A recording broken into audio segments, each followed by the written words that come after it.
Hi, and welcome to Mary Trump Live. I'm your guest host today, Brian Cameron. I want to thank you for joining me, and of course, we want to extend Mary the happiness of the season. She couldn't be here today; she had a previous engagement, but we love her and we wish her the best.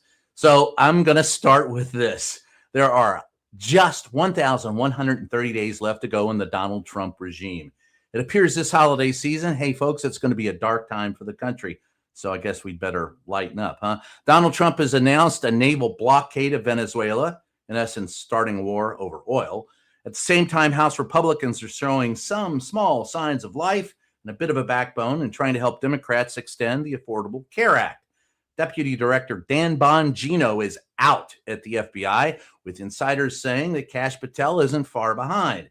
The Pulitzer Board, they want to see Donald Trump's tax returns, while Chief of Staff Susie Wells says Trump has the personality of an alcoholic and VP J.D. Vance is a conspiracy nut.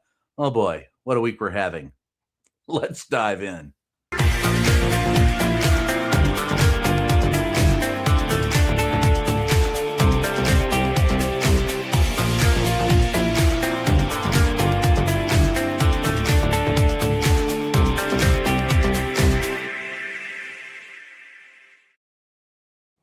Hey, today we actually did see a sign that Republican lawmakers may have a spine as they stood up to reject Donald Trump and the GOP leadership. NBC News reports that today, some centrist House Republicans helped force a vote on extending the Affordable Care Act subsidies. These enhancements are set to expire at the end of the year. 4 Republicans signed a discharge petition, giving Democrats the 218 signatures they need to bypass leadership and bring the vote to the floor. Mike Lawler of New York, Brian Fitzpatrick, I hope I get this name right, Rob Resnahan, and Ryan McKenzie of Pennsylvania were the GOP signers. If the subsidies lapse, premiums are projected to double on average for about 22 million Americans. And that, my friends, is the holiday gift that keeps giving. Isn't it nice that Congress, by and large, most members of Congress get free health care for life, and they can't give us affordable health care? So it's nice to see that someone grew a spine or at least a bit of a soul and didn't turn into the Grinch this Christmas. Following Donald's lead, ranking Republicans want us to believe that the importance of these subsidies is a hoax, just like the affordability crisis. Here's a clip of the wonderful House Speaker Mike Johnson peddling this very lie. Everybody needs to understand there's a false narrative out there about these subsidies. It's subsidizing insurance companies. And when you do that, you're masking the rising cost of healthcare, and you're making the premiums rise even further. But here's the false narrative. The Democrats are pretending as though this affects everybody in the country. It affects 7% of Americans, this extended subsidy. And of those, even if it was extended without any reforms at all, it would only reduce that small group of Americans' premiums by 5.7%. Yes, well, Mike, those 7% are important Americans too. I guess it would be okay if it was what, 50, 60? But those 22 million Americans, by the way, he's got the numbers wrong. It's not 7%. But I just want everyone to understand Mike Johnson is full of shit. Everything he says is a false narrative, including this. Let's make American healthcare affordable for Americans. God bless, we should do what they do in other advanced nations across the world, free healthcare. But we won't go there. Anyway, things aren't looking good for Donald Trump's handpicked FBI leaders. Monday, I wrote a story for Salon reporting that both FBI Director Kash Patel and Deputy Director Dan Bongino may be out of jobs soon. Multiple sources say that their botched response to the Brown University shootings may be the final straw, at least for not Bongino, but at least for Kash Patel. This, of course, comes after botched responses to the Charlie Kirk assassination. On Sunday, Patel boasted on social media that the FBI had apprehended a person of interest in the case. That person was later released, and the real perpetrator remains at large. They kind of did the same thing in the Charlie Kirk case. Sources also say that Bongino is already out the door. His offices have been empty for close to 2 weeks. A former right-wing podcaster with no FBI experience, Bongino has been criticized for lacking procedural knowledge and credibility. Yes, Donald Trump has appointed a lot of people that lack any kind of knowledge and credibility. And Bongino is probably the star of that cavalcade of idiots. Later today, MS Now reported that Bongino has told allies he's definitely leaving the Bureau in the new year. I can tell you he's definitely already left. His offices have been empty for 2 weeks. In the meantime, he will no longer report to FBI headquarters. No kidding. He's not reporting to them now. The president spoke briefly about this afternoon in a gaggle at the White House. You're going to love this quote. Quote, Dan did a great job. I think he wants to go back to his show, Donald Trump said. Yes, because with Donald Trump, it's always about the show. No go, just a show. This is typical of an appearance versus reality administration, one that thinks it's a reality show rather than caring about Americans. Anyway, unlike so many large institutions that have capitulated to Donald Trump's legal threats, guess what? The Pulitzer Prize Board is going to punch back. As the New Republic reports, in 2022, Donald Trump demanded that they revoke the 2018 awards given to the New York Times and the Washington Post for reporting on Trump and his Russia ties. They refused. So Donald filed what he usually files, a petty defamation lawsuit that has been dragging on ever since. Of course, suing people is part of Donald Trump's business model. He did it successfully with CBS. He's trying with BBC and anybody else who stands in his way. By the way, there's a few of us who stood up to him and beat him. Anyway, it looks like the approach backfired in this case because now the Pulitzer organization is preparing to see him in court. And as Law and Crime first reported, you're going to love this, the board is demanding Donald's medical, psychological, and tax records from the last decade as part of the discovery process. Donald's frivolous lawsuits usually are settled or dropped before this process begins. And he probably will try to sell this because he's got to show through his tax records that he has been defamed or that he's had a loss of income. And the psychological records could be used to show that he's batshit nuts, as well as the medical records could be used to show that he's lied to us about his medical status. So I don't think I think it will blow up in his face if he goes any further, and I don't think it will. But this is an indication of what everybody should do when faced with Donald Trump. Stand up to the bully. Meanwhile, Donald is defending his chief of staff, Susie Wiles, after her recent Vanity Fair interview.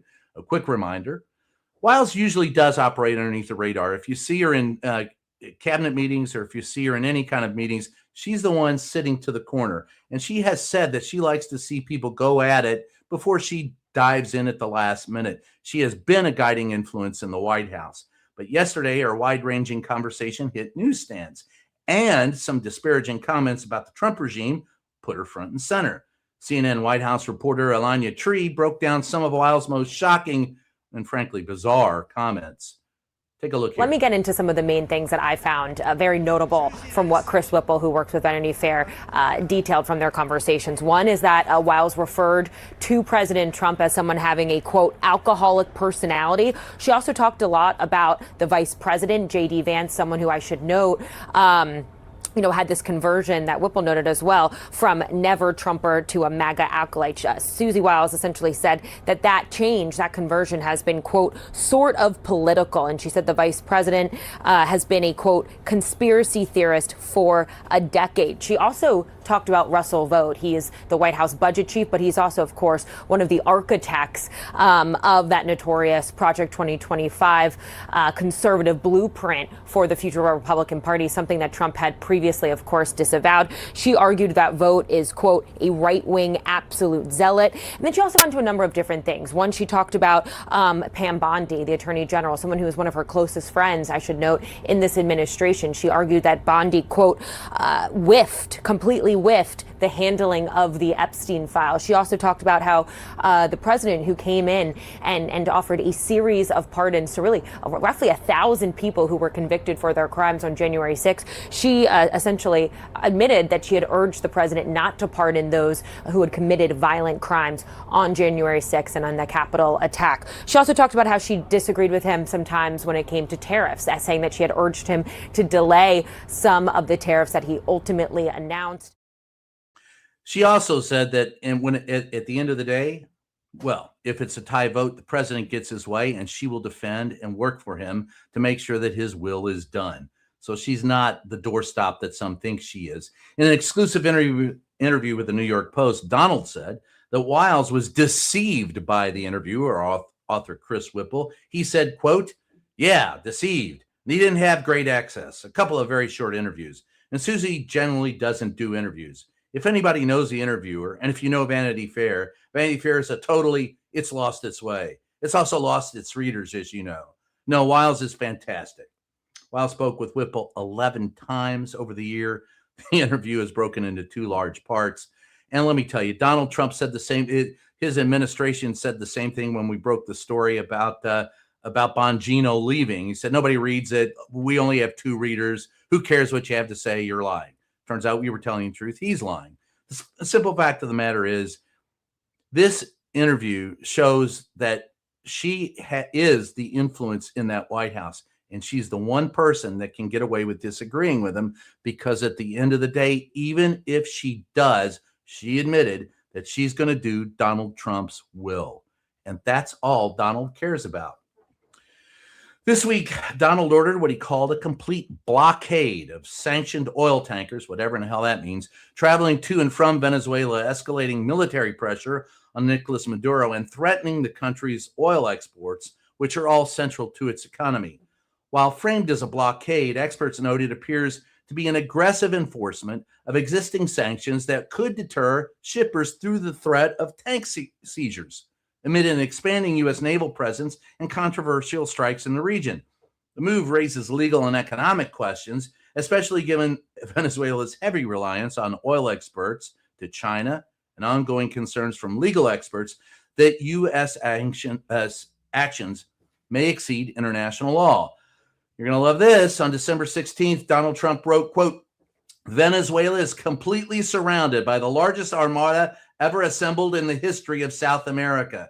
It will only get bigger, and the shock to them will be like nothing they have ever seen before. Until such time as they return to the United States of America, all of the oil, land, and other assets that they previously stole from us."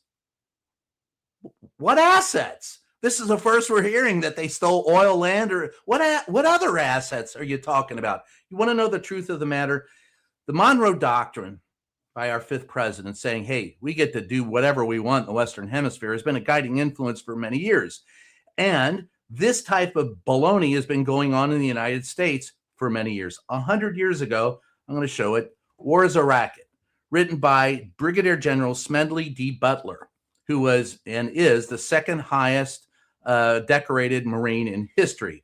He wrote, "I spent 33 years in the Marines, most of my time being a high-class muscle man for big business, for Wall Street, and the bankers.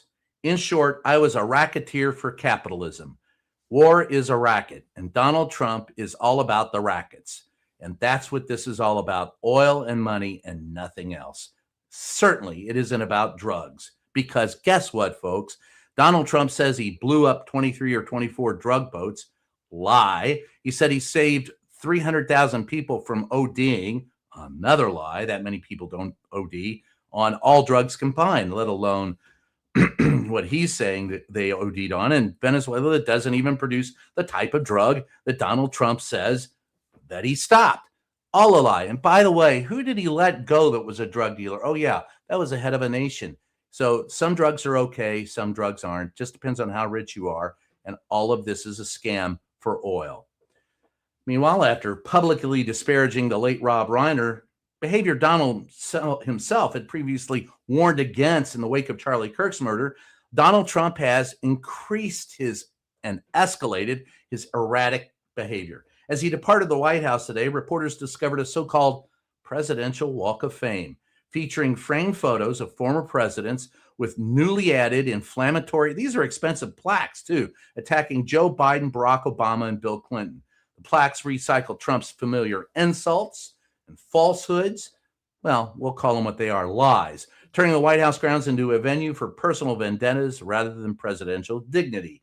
Text on Biden's plaque says, quote, "Sleepy Joe Biden was by far the worst president in American history." It also claims that he was nicknamed Sleepy and Crooked, and that Trump would get reelected in a landslide and save America. It looks like one of his tweets. Obama's plaque refers to Barack Hussein Obama and calls him one of the most divisive political figures in American history. Bill Clinton's plaque at the end of the write-up reads, in 2016, Clinton's wife, Hillary Clinton, lost the presidency to President Donald Trump, the petty little bastard. Look, this is the type of writing that one usually sees on bathroom walls and rest stops along the interstate. Come to think of it, it smells like one of those bathrooms, too. Meanwhile, show your values, wear the truth, support independent, fearless journalism with Mary Trump Media merch. There it is, designed to make a statement and back the work that matters. Shop now at marytrumpmedia.com and wear your resistance. There you go. Now it's time for our emotional support moment, and God knows we need them. Let's end on a positive note. It's a vast, wide, wonderful universe. You ever figured why, how, what the hell are we all doing here? Look up in the sky and take a look. Here are a few breathtaking images from the Hubble Space Telescope. Let it be a quiet reminder of how vast, beautiful, and really awe-inspiring the universe really is. I get out with my telescope at least 2 or 3 times a week when I can, just to have a look and see what's going on. Take a look.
Well, I feel better. I don't know about anybody else, but I'm ready for your comments and questions. Whatever you got, lay it on me, folks. Deb, 1234 member for 4 months. I see you clearly are not poisoned by that name. I'm not poisoned by any name, but I don't know to who you're referring. Mary Catred. Mary Catred became a YouTube member. Thank you, Mary. Appreciate that. And I love the greenie next to you. I don't know what it is. Titus von Emeke. Okay, Trump claims he has collected $18 trillion in tariffs. Why doesn't he use this money to reform Social Security and Medicare and allocate $10 trillion to secure SSA and Medicare for the next 30 to 50 years? Because, Titus, Donald Trump doesn't care. It's the same thing that you have with the first trillionaire in history, right, is being made. And he's closely aligned with Donald Trump. His name is Elon Musk. He could give $250 billion to the poor and to healthcare and still be the richest man on earth and solve many of the problems that we have in the U.S. But he's getting richer and we're not. That's where it's at. Jenny Hogsden, JEKI 6035. He should be arrested for impersonating someone who is the head of the FBI. Well, Kash Patel has some huge problems, number one of which he has no credibility. And I have pretty good sources in the FBI that go back 30 years when I was working at America's Most Wanted. And I can tell you most of the people that I know in the FBI aren't happy with either of the two of them. And while there is, I think his name is Andrew Bailey, the former Missouri Attorney General, who just got sworn in September as the other deputy director of, co-deputy director along with Bongino. He's the one that's rumored to be taking over for Kash Patel after the first of the year. That guy is looked upon as an idiot as well, who has no background in the FBI and no experience. But what they have said, what insiders tell me, is at least he's professional, which Kash Patel and Dan Bongino have not been. In fact, one of the people that work there say there is no future for Dan Bongino at the FBI. Even if he stays, no one pays attention to him. Gift Midas Cheryl. Hi, Midas Cheryl. It's always good to see you. Gifted one Mary Trump Media membership. Thank you, Midas. Midas Cheryl. Hi, Brian. Always good to see you here. Midas Cheryl, it's always good to see you too. I hope all is well. Happy holidays. Merry Christmas. Merry Migglemoose. Hey, Brian, ask Mary next time what Barron Trump is doing with that misogynist Andrew Tate. I would have no, I don't even know where to go with that. Barron is older now. During the first administration, we pretty much didn't. I kind of felt bad for the kid because I coached football and played against the school where he went to, and I was well aware of what he was going through, just going to a private school in Montgomery County, Maryland, and I knew more about what his mother was going through. Ooh, shock and shock she wasn't at the White House that much.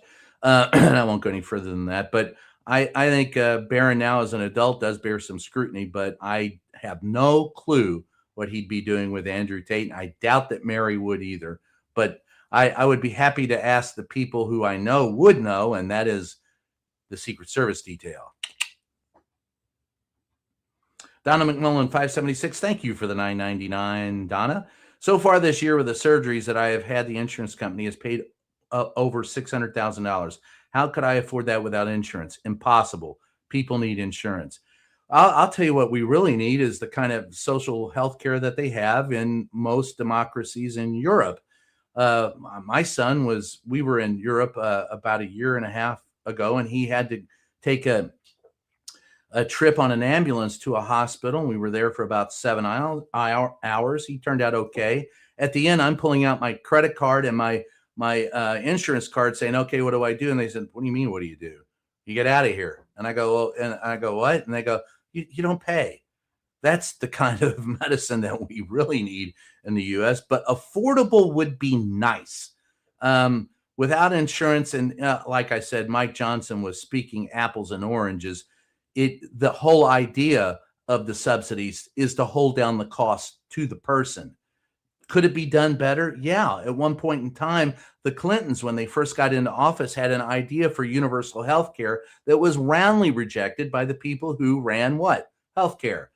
The average American would love it if they didn't have to declare bankruptcy if they got sick. And by the way, we're the only country among the top 10 most advanced nations on the planet that have to suffer through that. You get outside of the United States for just 2 weeks and experience some of the things that go on in other countries in Europe and in the advanced nations, and you will find that we aren't as advanced as we claim to be in the United States. Fact. AV Geek Julia 1994. I love AV Geek super sticker. Thank you, AV Geek Julia, for the $2 super sticker. Jackie 6035. Trump loves to elevate those to high positions so he can allow them to fail or fall. Partly true. If they succeed, he doesn't care. And if they fail or fall, he doesn't care. Donald Trump elevates those to high positions who will kiss his ass. Plain and simple. As long as you agree with the president. Susie Wiles can get away with what she does because at the end of the day, what does she do? She facilitates what Donald wants to do. So she can come across as going, I disagree with him, but you gave in to him. I don't see that there's that big of a difference between agreeing with him and giving in to him. He gets what he wants either way. So if she says the tie vote belongs to the president, that's true. However, in the past, some of the best, and I mean some of the best chiefs of staff that I've known over the last 40 years were the ones who would tell their boss no.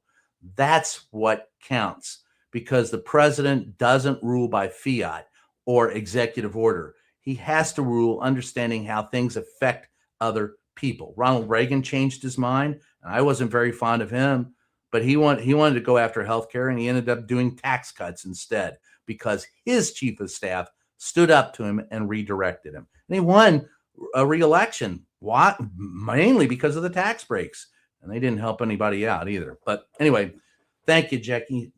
6035. Stacy 3107. Weird thought of the day. Oh, please. I have plenty of them, dear. Don't even get me started. I think DJT actually helped me get over my phobia of clowns. He's 100% more terrifying than Pennywise. Yes, and he wears worse makeup too. That's I like that. I'm going to use it on stage. Thank you, Stacy. Ghostly Air 59. I love how the Vanity Fair photos show how the stress is catching up with all of them. Stress look, it is the most stressful situation on the planet for any president. It's stress inducing. 24/7, you are involved, even if you're not at the White House. In Trump's case, he tries to get out on the back nine at Mar-a-Lago and forget everything. But nonetheless, the weight of the world is literally on your shoulders. Now, Donald Trump tries to make it all about himself, but everyone around him, they're feeling the stress even more than Donald because of his lack of leadership, his boasting, his preening, his posturing, the fact that he thinks that everything is a reality show. I think the stress is catching up with all of them too, as it does with all presidents. And a reminder, we're just 1 year into this. We have 1,130 days left to go to get rid of Donnie if all remains as is now. Karnak the Magnificent. Oh, I love Karnak the Magnificent. I even remember the original.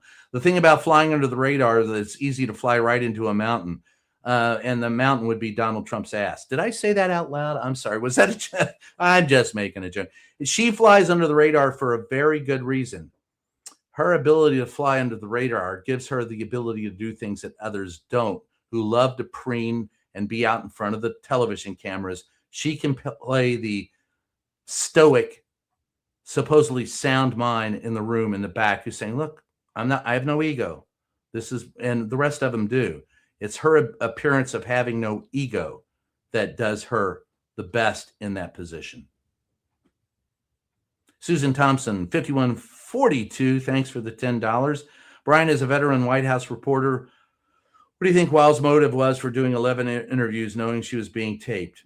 The ego she claims she doesn't have. Whipple has done a book about chiefs of staff, and I'm sure she would like very much to have her place in history cemented. I think that sometimes people who claim they don't want the limelight the most are the ones who want it the most. So I think everyone is suspect, but I've heard the historian Martha Kumar at the White House. There was, Helen Thomas, who said every one of them walk in thinking they're going to get a book out of it. There's always a book. So part of this is ego. Part of it is wanting to secure your legacy in history. And part of it you would like to think, although I don't know if it is in this case or in any other case, but you would like to think that part of the reason why they do it is to set the record straight and be transparent. Good luck with that one. Gene Hodgson, thanks. Question, what can Taco have to say except lies and how great he is? Well, I don't even think he can do that very well anymore. I think if you watch him, he's melting down in front of our very eyes every time he is in public. And tonight I'll be watching in about 2.5 hours, be watching that speech of his, so you won't have to. And I guarantee you it'll be filled with lies. And how great he is because he's very weak. He's very insecure. And I've never seen Donald Trump more scared than I've seen him in this last maybe 90 days. He's scared to death, and for good reason. Kendra Sack, 1985. Hi, dearest friends. I want to know what Jack Smith's testimony was. I can tell you part of it was that he felt he had, and now it was behind closed doors, but part of his opening statement was that he thought he could prove beyond a reasonable doubt that Donald Trump had broken the law and was guilty of at least 2 or 3 different felonies, including obstruction of justice. And I guarantee you, Jack Smith reminds me of Coach Beard in Ted Lasso. He looks like him anyway. But at the end of the day, he's a straight arrow and a straight shooter. And I think that his testimony outlined some of the basic facts that many people want to deny occurred. And I think he still has proof of all of them. And we'll see where it goes. Donald Trump, on the other hand, wants Jack Smith prosecuted because Jack Smith prosecuted him or tried to. Good luck with that. Broken All Broken. Jackie 6035. Is anyone actually going to watch? I might try to find Princess Bride streaming somewhere else instead. Yeah, I'd love to see that or Spinal Tap, but I've got to watch it tonight. So if I had my choice, I think Princess Bride would be a better choice. Mom to Huskies. I love Huskies. Hello from Michigan. Hello from California. Hi, Brian. Hi, purple one. Good. Nice. Oh, I love the picture. Question. Brian Kash Patel should resign. Yes, Kash Patel should resign. He put all of New England in danger because of his stupidity. He puts the United States in danger every day because of his lack of ability and stupidity. Out of all the feckless people in Donald Trump's cabinet, the two most feckless individuals are Kash Patel and Dan Oingo Boingo. Those two have no clue what they're doing, and Pam Bondage is a close third. Those people are anathema to the democratic process, to the rule of law, and to humanity. Reborn home. Trump derangement syndrome is what Trump has. He is deranged. Yeah, well, he has liberty derangement syndrome, LDS, which is what I think Captain Kirk said he took during the 60s. LSD. Question, is anything Weil said about the clown car any surprise? No, actually, Karnak, no, I don't think. None of it was really a surprise. I think she nailed the individuals pretty well. I mean, you know that the zealot is Stephen Miller. You know that the jack of all trades is so-and-so. And I mean, she got everybody else pretty good, and she got Donald Trump pretty good. And Donald Trump said, yeah, he doesn't drink, but that kind of it is his personality. So she's given a lot of latitude that other people don't have, because she can stay loyal to the president while still saying what she thinks is wrong with the administration. It's all a play. Lynn Collier, 4615, pushing to start an unnecessary war. The worst people putting the best people in harm's way. This isn't unusual for the United States as well, especially in the Western Hemisphere. You can go back to the Spanish-American War, William Randolph Hearst, give you a picture, give you a war type of thing. That's why we went to war. The Gulf of Tonkin resolution in Vietnam. We have always gone to war unnecessarily, with very few exceptions. We were attacked at the beginning of World War II, and the Revolutionary War and the War of 1812, and I can't think of many more where we were attacked and had to defend ourselves. And it was what, Smedley Butler said something in this book that I really think is just very poignant. How bankers make profits out of all of it. Young men die. And don't you want to defend your homeland but allow young men to live? Why are young men going to war to support old men with money? That's he's putting the best people in harm's way every damn day. Hi and all. Thanks, Brian, for being here. Well, thanks, current user 3852. I always have fun here. You guys are great, and it's always a pleasure to be here. Which Democrats didn't support the ACA? We need to know who they are. I believe every Democrat supported the ACA. I could be wrong. We'll have to check. I could do that on the last I heard it was, are there any Democrats not supporting the ACA?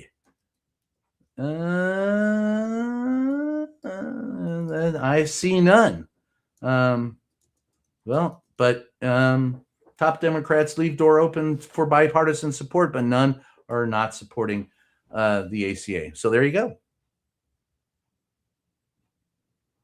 Web health enthusiast. Hi, web health enthusiast. Janet Brenner, 4471. America has had selective service manual registration for decades.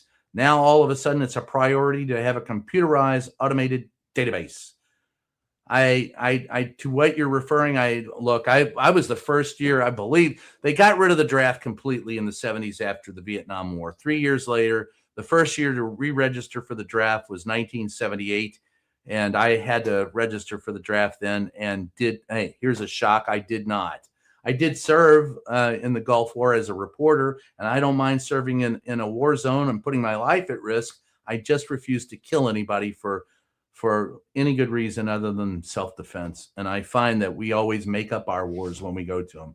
Now I'm 64 years old, and if they want to come after me for not registering in 1978, so be it. Whiskey Winch, when Donald and the regime and the ICE Gestapo are rotting in prison, that will be a national goddamn holiday. Goddamn holiday, maybe international. Donald will never rest in rot in prison. However, I do believe that members of ICE will face charges. I do believe some cabinet members will face charges. And while Richard Nixon never spent a day in prison, His attorney general did, and so did many members of his cabinet. So Pam Bondage may have a date with Orange, and I definitely think Stephen Miller will, and Dan Bongino, and we'll see. Dan Bongino and Kash Patel may as well, and there are others. But I don't think that Donald will ever spend a day behind prison. I think if he had what he wants, I think he would stay in the White House until he expired of natural causes, and then he would lay in state in his brand new 90,000 square foot White House arena, and then and then charge $1,000 a pop for us to go see him. AV Geek Julia 1994, welcome back again, Julia. Yes, Merry Christmas, and to all who celebrate, Happy Hanukkah, Happy Migglemoose. I think it's whatever the hell you celebrate. I'm with you. There's even the Druid ceremony. I think they get upset with killing of trees, so they don't like Christmas too much. But whoever is celebrating, whatever you're celebrating, Elon and Donald are fighting over their dolls. I think Elon and Donald are two sides of the same coin. Both of them are a little bit. And Susie Walsh came out and said that Elon Musk is a ketamine freak and microdoses frequently, and I love that. And that he's odd, like all brilliant people. I think he's odd just because he's odd. I don't know how brilliant he is. I do believe he's conniving. I used to think he was more brilliant than he is, but if he was truly brilliant, I don't know that he would be hanging out with Donald. Voodoo dolls. Well, I know some people who have some voodoo dolls that are poking them right now. We'll see if, oh, wait a minute, if anybody jerks. Don't panic, think. Elon doesn't give his money away. Warren Buffett says to get rich, you don't buy anything. It's all about raking in that sweet, sweet market growth that they can use to make even more money. Well, I think Elon has a real problem. I think anybody wherever there's, wherever there's a fortune, you'll find a crime. I find it not very humanitarian. I find it not very human to hoard all your wealth. What are you going to do with it? I mean, Elon Musk I think that he'll live much longer, that his money will allow him to live much longer. He's built, like many oligarchs and many billionaires, caverns, and bunkers, and think that something's going to happen and they'll survive it. And they think their money does them well, but I don't. I think you sacrifice humanity and you create more problems. I do believe, and I mean, I could quote Nelson Mandela, and I will, when Nelson Mandela said, the mentality of revenge destroys nations while the mentality of forgiveness builds them. Donald Trump is intent on revenge, and so are many people, including Elon Musk, and I think that destroys a nation. I don't think it helps us. I would love to see something opposite of that. Jackie 6035 again. Elon should be arrested for the damage he has caused. He is one of the things I found out in Europe recently is he's still being investigated and may face charges in France for electioneering and for I could be wrong. I'd have to look it up, but for something with the economy that he did, trying to fix the economy. So he could be arrested. I don't think he'll ever be arrested in the United States, but I don't think he would fare so well in Europe. Susan, $20. Thank you, Susan. Subscribe to Mary on Substack, The Good in Us. It's free. Mary is doing live interviews with Waj Ali on Thursday and Joyce Vance on Friday. You don't want to miss them. https www.marytrump.org. There you go, Susan. Thank you for the $20. Web health enthusiasts, keep in mind, folks, that if a military draft is called, draft dodgers would have a harder time trying to escape over the border to Canada, would the ICE bounty hunters also be mobilized against them? I think the bigger problem is I hate to say this because we're in the holiday season and so close to Christmas, and we're in the middle of Hanukkah, and we have to go through every week. How many mass shootings do we go through? It used to be when I started out in this business, one every month and once every 2 weeks and once a week. Now we're like 2 a day with mass shootings in this country. And I hate to even talk about having to, other than that. But if you're talking about war, the real problem is we seem to have forgotten that we can blow the world up several times over. And Russia can as well. And in Europe right now, last week, the head of NATO said that they have to start preparing right now because Putin will not end in Ukraine. They think that they're going to be invaded next. Folks, we're playing World War III through proxy right now. And the escalation that is so dangerous is so close.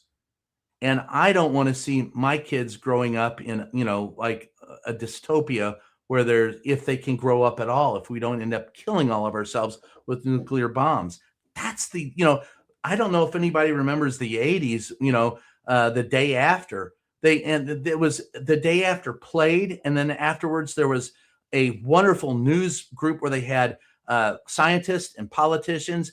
And it was then that billions and billions of light years away that you had him come out and talk about a nuclear winter and compared how insane this was to even consider war at this point in time. And Russia is. And are we going to ally ourselves with Russia and abandon Europe, which we helped build with the Marshall Plan after World War II? Or do we square off with our allies? And at some point in time, Putin, who is as untrustworthy as anyone, could launch a limited strike, which would lead to a larger strike. And while people say, wow, Brian, you're being extreme, I'm just looking at what we're staring at.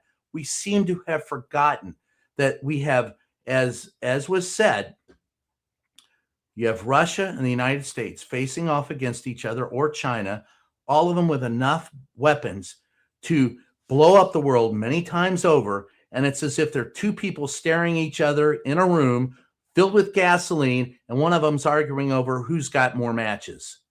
It's insanity. So ICE bounty hunters mobilized against those who you can't dodge what's coming if it gets that bad. I don't care where you are on the planet. Sorry, Web Health. I hated to go down there, but every time somebody talks war anymore, I just go, do you not remember? Does anyone remember the mutual assured destruction policy? They called it MAD because to do it would be mad. And there are people that are talking about it today. Jan Morgan, Economic Bill of Rights, M4A, living wage, free public college, child stimulus. I'm for all those. Of course, you will find Republicans calling it socialism. But let me ask you this. What is Donald Trump when he says he doesn't want to give money to the insurance companies or to healthcare? He wants to give money directly to Americans. Isn't that the very essence of socialism? Yeah, the government distributing money to, yeah. So you can't say that it's socialism. I mean, roads are socialism, police departments, high schools, colleges, health departments, all of it, hospitals, doctors, anything that we all pitch in together and build together, that's socialism. I'm sorry, but, Social Security, very essence of it. And, the Republicans have come around to adopting that when they opposed it initially in 1936 or whatever. Thank you, Jan. Vorai director, yes, Levitt needs to go back to the Stepford factory. I don't call her the press secretary. She's the presidential PEP secretary. There's just no other way around it. She has no individual thought at all. There used to be that when I started dealing with press officers in the White House in the 1980s, I remember some of them pushing back against the president saying, no, we can't say that. And I remember those who quit because they wouldn't go along with the flow. And then I remember those who said, you have to have most valuable thing. And I think this is McCurry during the Clinton administration said one of the most valuable things that he got were those press briefings where they could hear questions from the press. And he said, we changed our policy based on what we heard because we were responsive to the American people. This regime with Levitt simply wants to dictate to us. And I am not in the position where I am at the 64 years of age to sit there and listen to a 27-year-old or 28-year-old who has no experience in government, very little experience on her own, preach to me about what's wrong with the U.S. and tell me that it's us. No, it's never us. We, the people, they, the government. It's always in the government. Sorry, that's ageism. We are the richest country in the world. We can afford, hi, Elmo, up north. We can afford universal health care. Instead, we give billionaires tax breaks that would fund universal health care, SNAP, unemployment, and parental leave. You're absolutely right. And remember the crisis, too big to fail? If you get so big, you're a bank, you're too big to fail? No. If you fail, you fail. If you've got that much money and you fail, why in the hell would we want to support you?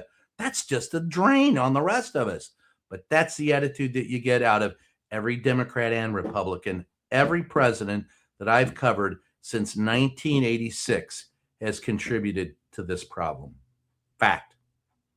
Some less than others. Ornan Baker, 5815. Now tonight, Trump wants to talk to America and see who falls for his lies while his assistant FBI director resigned. Well, every day, Donald Trump wants to talk to America and see who will fall for his lies, or just distract us so we don't pay attention to the real issues. He throws so much crap against the wall, hoping some of it will stick. And in many cases, it does, because it's so off the wall, strange, or bizarre that you have to report on it. But unfortunately, he understands that one of the draws is the freak show, right? You go to you're going to go there. You're going to go to the freak show. Anybody who wants to go to the circus usually visits the freak show. And Donald Trump is great on promoting the freak show, and he's the head freak. Happy Enough 420. Happy Enough 420 became a YouTube member. Thank you, Happy Enough 420. Appreciate it. Kristen Pruitt, JP8, go. Trump wants to find out who's still falling for the banana in the tailpipe. And some say Donald Trump is the small banana in the tailpipe. Don't forget Hegseth. Who could forget Hegseth, Megan?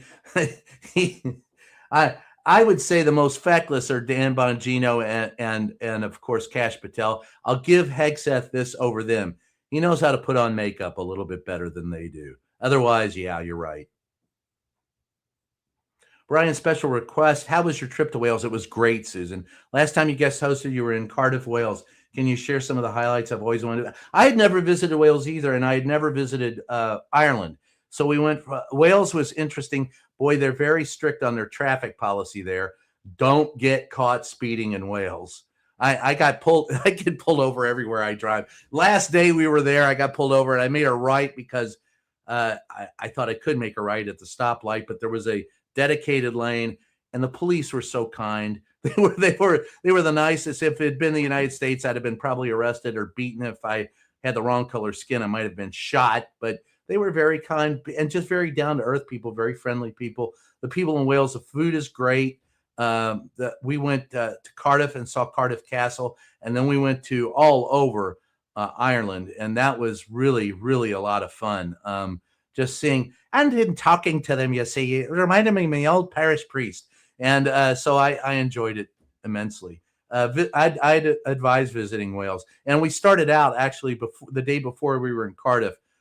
We had gone back to Stonehenge just to see that. And that's always a lot of fun. We got out of London real quick. We didn't want to be there.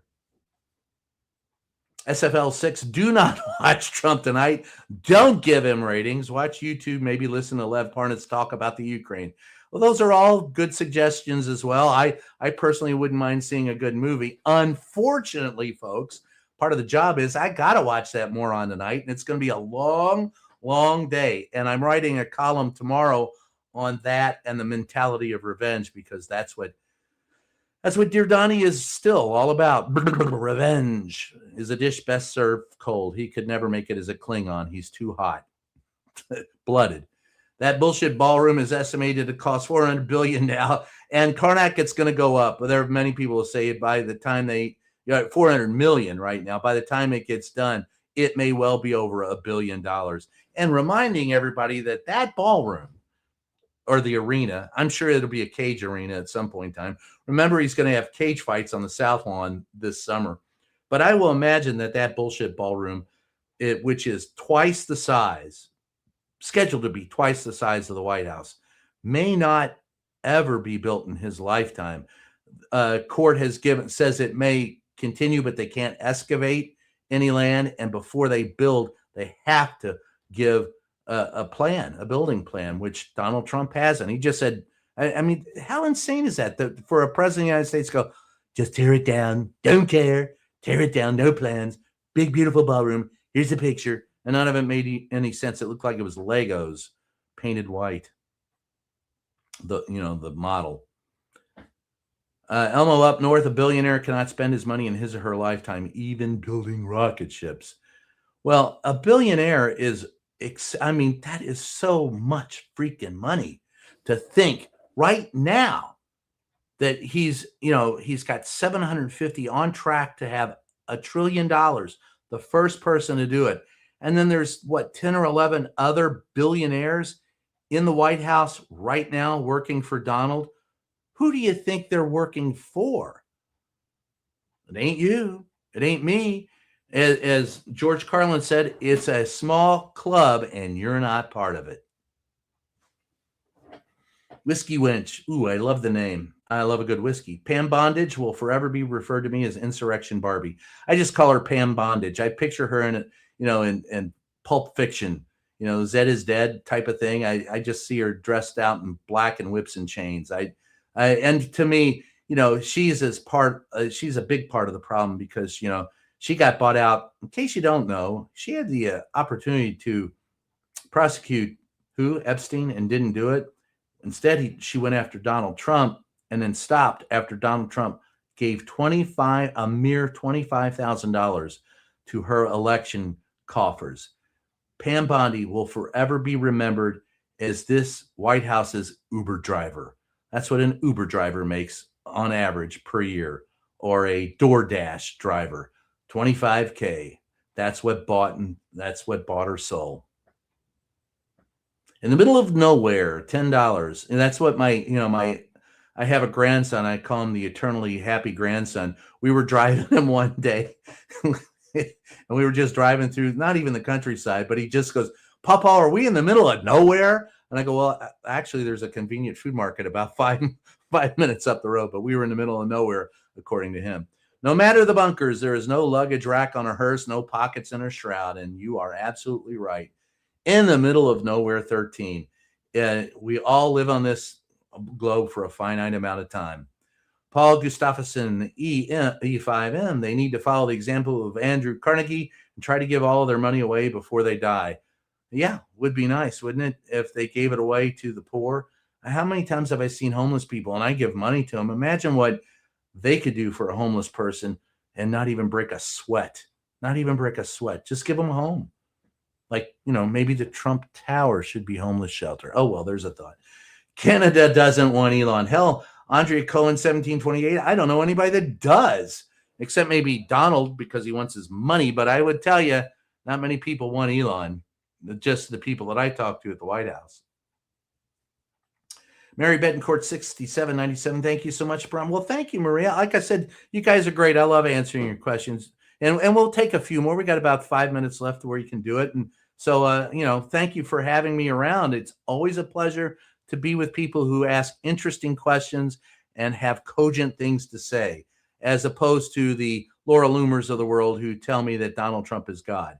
Subscribe to Brian. Oh, okay. Thank you, Susan. Subscribe to Brian Karem on Substack's Reporter Notebook, Substack.com, and I'll even take your donations generously if you want to contribute to the Save the Brian Karem Fund. Or actually, I have been in the habit of giving the funds that come to me through Substack to my eternally happy grandson and now my eternally happy granddaughter, who's already at 1 year old, very damn smart.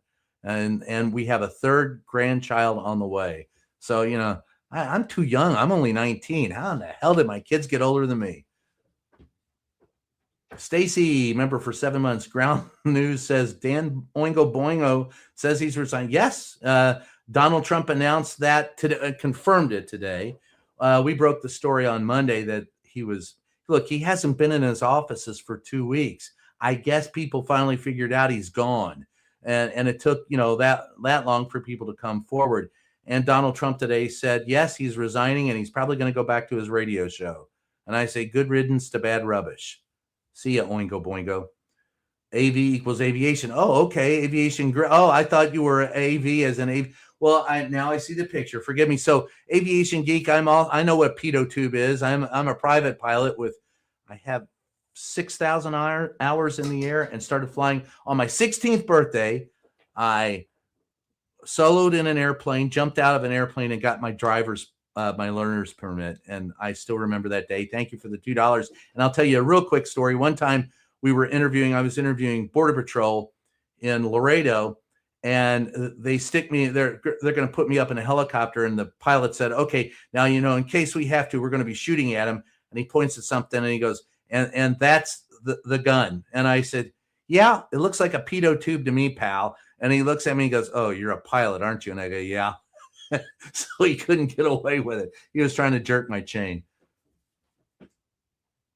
Philip Chi, my fear is that Russia's invasion of Ukraine in 2022 is analogous to Japan's incursion into China, the beginning of a globalized war. You are absolutely right, Philip Chi, but I will say that the Ukrainian invasion goes back to 2014, doesn't it? Originally during the Obama administration, when they went into the Donbass region, I believe, or wherever they went. But it is analogous to Japan's incursion in China. But I think that if we stay the course, our European allies, one of the, and I hate to say that Donald Trump has stumbled onto anything, but the EU has stepped up to support Ukraine, and that is a good thing. We need to step up and support Ukraine more. Donald Trump says, hey, at some point in time, you just got to give up because, Russia is bigger than you. What a crock of crap.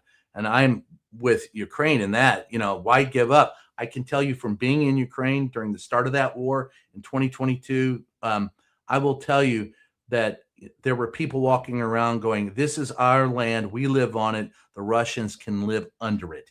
In other words, they'll bury them.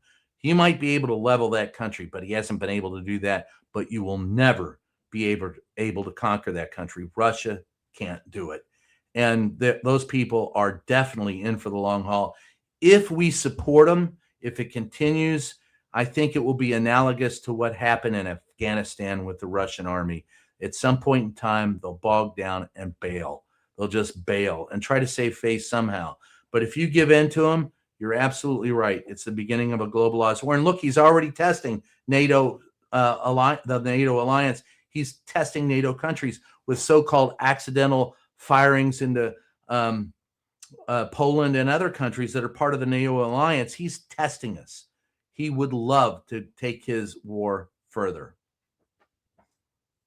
And with that said, I guess it's near the top of the hour. Again, I want to thank everybody for joining us. It's always a great time being here. And I want to thank Mary for allowing me to be here. I love her like she's my little sister. I tell her that all the time. I'd do anything for her and always will. So I want to thank you guys for joining us, and we'll catch you next time.